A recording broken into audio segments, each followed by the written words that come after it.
India को Japan से election के मामले में बहुत कुछ सीखना चाहिए। इंडिया में इलेक्शंस किसी फेस्टिवल से कम नहीं होते। Loud rallies, road shows, posters, slogans, एक दूसरे पर पर्सनल अटैक्स, कभी रिलीजन, कभी कास्ट, कभी इमोशंस यूज करके वोट मांगे जाते हैं। लेकिन जापान में ये सिनारियो बिल्कुल ऑपोजिट है। वहाँ इलेक्शन कैंपेन इतना डिसिप्लिन्ड होता है कि अननेसेसरी नॉइज और ड्रामा ऑलमोस्ट नहीं के बराबर होता है। ना बड़े बड़े रैलीज, ना 1000 पोस्टर से भरी हुई रोड्स और ना टीवी पे कंटिन्यूअस पॉलिटिकल एड्स।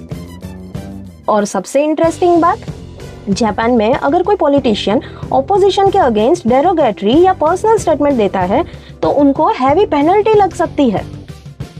मतलब कि फोकस सिर्फ पॉलिसीज और काम पर होता है, कंट्रोवर्सीज पर नहीं।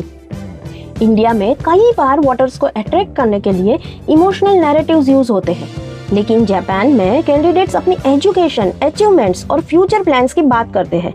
वहाँ मैं क्या काम करूंगा इम्पोर्टेंट है, दूसरा कितना बुरा है वो नहीं।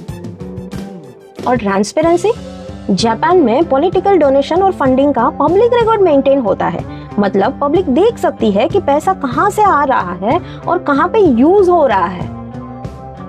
इंडिया दुनिया की सबसे बड़ी डेमोक्रेसी है, लेकिन अगर हम जापान जैसे रूल्स, ट्रांसपेरेंसी और पॉलिटिकल डिसिप्लिन से कुछ सीख ले तो शायद इलेक्शंस और भी फेयर एंड डेवलपमेंट फोकस बन सकते हैं।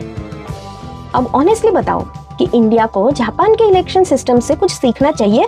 Comment below and subscribe for more.